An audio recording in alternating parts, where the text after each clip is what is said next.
Trigger warning: child abandonment, verbal abuse, mentions of abuse and addiction, infidelity.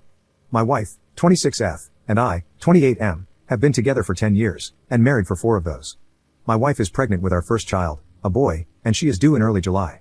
Now onto the issue that has arisen. My wife wants to name our son after her brother, who passed away a little over a year ago. Her brother, whom we'll call T, was her only sibling, and they were very close growing up, as they were only 2 years apart. However, her brother was not the most pleasant person. He was a substance addict starting from age 14 to 15. He stole from everyone around him, including myself and my wife. He was abusive to all of his partners and his child, and he served several years behind bars. T was also abusive to my wife and her parents. He had a stay-away order from our home because he broke in while we were away and stole our TV, my wife's jewelry box, and one of my GNS. T passed away last year in April from a substance overdose, and it deeply affected my wife. It was her first major loss she has suffered, and she still attends therapy to help cope. When we found out we were having a boy, she immediately wanted the name to be T's name. I heavily disagreed, and I have offered many replacements, other family names like her father or grandfather's, but she will not budge. She wants our son to have the exact same name as her brother, first and middle. She has even gone as far as to say that if we name him something else, she will have it changed, or only call him by T. My final straw was when my wife ordered a blanket with T's name sewn into it for our son. I blew up and told her I was not naming our child after a substance addict who took advantage of everyone around him. My wife blew up at me, she screamed at me to leave, threatened to call the police if I didn't, and called me a piece of crap for talking about her late brother like he was trash. I did leave. I told her I would attempt to speak to her again about this once we had both calmed down, and I apologized for speaking about T in a negative way. I'm getting calls nonstop from her family, calling me names for speaking about T and not wanting to honor him by naming our son after him. My family is on my side, her family is on her side, and my friends are split on the matter. So, am I a massive jerk for not wanting this name for our child? Update 1. Hello, internet humans.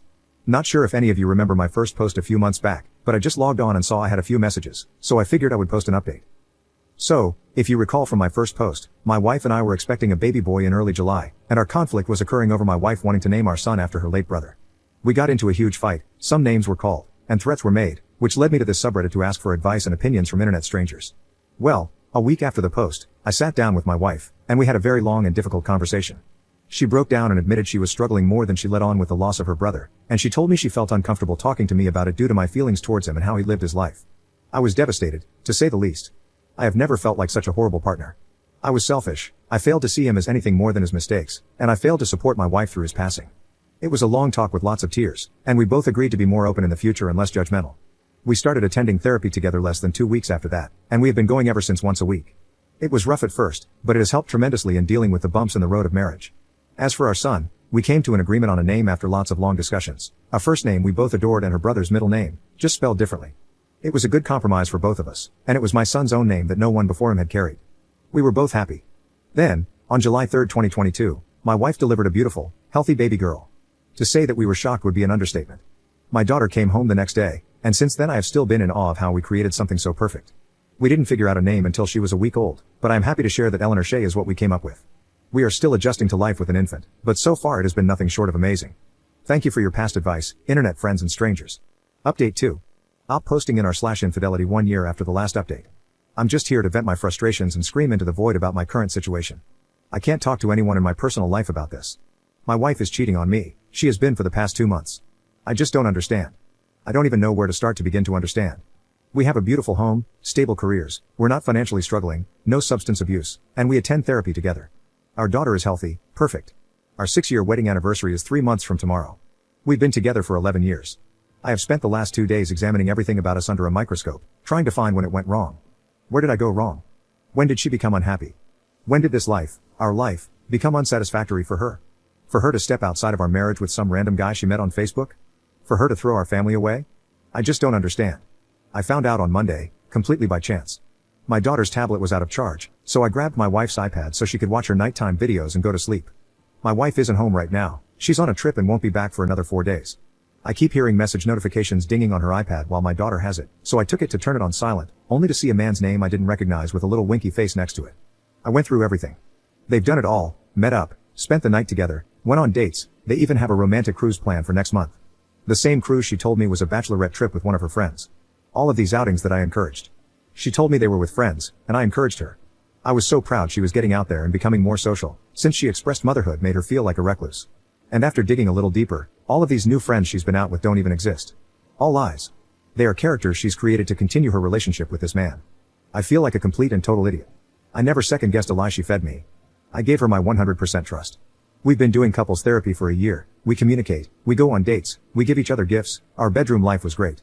I never, not even for a second, would have suspected this. I don't know how to confront her with this. I don't want this.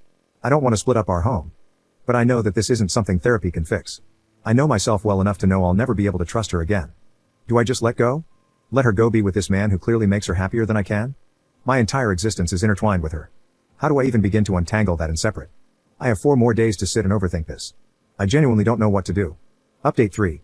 I posted here almost a month ago, venting my frustrations about discovering my wife's affair, and I received a magnitude of comments and messages filled with advice and kind words.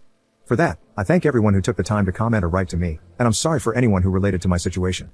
I'm here with somewhat of an update, but mostly more venting. My life is upside down, and it feels good to get it all out somewhere. After making my post, I took the advice of everyone and gathered up all evidence and contacted lawyers in my area. I found a really great one and went ahead and started on divorce papers before my wife got home. I also got tested for any STIs and told my parents and best friend about the situation. I took my daughter to my parents so I could have the alone time to mentally prepare myself to face my wife with this discovery. I rage cleaned a lot and cried a lot those last 2 days before she got back. I packed some of her stuff, but then unpacked it and cried more. I had planned to lay out all the screenshots along with divorce papers on our dining room table and just sit and wait for her, but I didn't get the chance to do that. She was supposed to get home later in the afternoon on Sunday, but she ended up getting back around 6:30 that morning. She didn't call or text in hopes of surprising me. I was up drinking coffee, and, you guessed it, crying, when she walked into the house. I didn't greet her, I just went and got the folders of evidence and divorce papers and gave them to her. I don't remember anything she said that day, but I just said I knew, I wanted a divorce, and I would keep the house as it was in my name solely. It hurt a lot.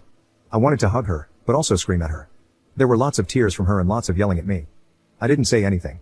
I told her we could discuss it at length with lawyers present once she accepted the situation and calmed down. I think someone called it gray wall in the comments of my last post. Not entirely sure, but I tried my best to do that and not show emotion or argue with her. It was really hard, the hardest thing I hope I'll ever have to do. She betrayed me, but I still felt awful making her cry. She left that day with some clothes and personal belongings and went to her parents' place, and my parents and best friend came to stay with me and my daughter. I had my lawyer arrange a meeting between us to discuss custody, belongings, money, and everything else that following Tuesday. Well, Monday I got a call from my clinic to come in to review results of STI tests, and as it turns out, her parting gift to me is high as foul too. I cannot describe in words how angry, sad, and shattered I am. I'm still accepting it. I don't think I have yet, but I'm working on it. I know it's common, very common, and it's not going to unalive me, but it doesn't make it blow any less. I joined a support group on Facebook. Those people are great. Going into Tuesday with that knowledge was awful. I felt so much shame bringing that up in front of not only her but both of our lawyers. I knew if I tried to discuss it with her privately, it wouldn't go well, not with the amount of anger and sadness I had in my system. She never apologized, she was a different person that day. I felt like I was looking into the eyes of a complete stranger, no emotion whatsoever. Divorce-wise, everything is cut and dry. We separated finances, the house is mine, we are just waiting the 90 days for it to finalize. There were no objections on her end but one, she wants to terminate her parental rights over our daughter. She doesn't want her anymore. Our daughter, our baby. I was f***ing blindsided. I'm still blindsided. My daughter is 1, but she loves her mama. Mama was her first word. She's only 1. It's been 3 weeks, and the pain I have felt, the pain for my daughter, for my family, has been indescribable. I don't know who she is anymore. I don't know what changed or when it changed, but it terrifies me. I feel like my entire life was pulled out from under me. I haven't talked to her, her lawyer's advice and my own fear of what I would say. She hasn't seen our daughter, she told me that day she didn't want to. She didn't want any pictures from our home, any memories. Just her clothes and electronics. I don't understand any of it, and I don't think I ever will. We have to go to court for her petition to terminate rights, and I don't want to look at her. I just can't accept this as reality right now, not after everything. I'm trying as hard as I possibly can to keep a positive outlook on everything and be strong for my family and my baby, but this has been so hard. I hope a year from now I can look back and say I survived that, but right now it feels impossible to even see next week. I'm not suicidal, so don't take it as that. I'm just emotionally, mentally, and physically demolished. Absolutely demolished. Update 4. Hi there, to anyone who has messaged me and to all the people who have left loads of comments regarding my past venting on this account, apologies first off. I genuinely kinda forgot I had it. I'm not much of a Reddit guy, but I've been getting into TikTok lately and saw a video about a super depressing Reddit story, which reminded me of my own super depressing Reddit story lol. It's been around 8ish months since I posted here about my upside down situation, and a lot of people messaged me in that time wanting to know how I was and what unfolded. I really appreciate you strangers for all the kind messages. It genuinely means a lot, and I'm sorry I haven't replied or anything. My life has been such a whirlwind these past few months. It's hard to believe that was that long ago. To sum up the sad stuff, first off, my divorce was finalized without any hiccups or holdups. I'm still in the works of trying to sell our old house, but in the meantime, we moved to a new state. My ex is still in the process of petitioning for termination of parental rights. I've only seen her 3 times since moving, and it has been to fly out for court. I was granted temporary full custody in the process, per her request and suggestion, and she was not mandated any visitation and has denied any offer of it. She has not seen my daughter in 7 months, she has requested not to. I don't know what else she's been up to or if she is still with her boyfriend or not. Since the divorce, it has been in the best interest of my mental health to keep the contact as minimal as possible, and she has done the same. I have offered many chances for her to visit with my daughter, whether it be via video call or flying out, and before we moved, I asked weekly, but it was always a no. Her parents still video call with my daughter, and we're hoping they can fly out over the summer and spend some time with her. They've been cut off by my ex as well. I'm not sure what changed, but I can't change it back, and I'm accepting it mostly. I wish her well in all future endeavors. Now for the happy stuff that has happened. Firstly, I am a proud Arizonan now. I never saw myself moving here, but we have loved it so far. My parents packed up and came with us, and I don't think I've ever seen them so happy. My daughter is doing amazing. She will be 2 years old in July, and she is the smartest, funniest toddler I've ever met. She knows her ABCs, can count to 20 without help, loves animals and bugs especially. She thinks farts and a cow mooing are the definition of comedy, and she doesn't know, but she has been my biggest motivator to heal from this whole ordeal and be my best self. Like I genuinely don't know how I helped make such an awesome kid. The more her personality grows, the more in awe I am of just how cool she is. I could talk for days about her, so I'll cap it here before this ends up being a Harry Potter length post lol. As for myself, I'm in therapy and have been throughout these 8 months, and I'm in a much better headspace. I'm working on getting back on top of my health as I did put on about 30 stress pounds. I'll get there eventually, but I'm not sweating it too much. I have not dated or tried to, I don't think I will anytime soon. I've adjusted to being a single parent pretty okay for the most part.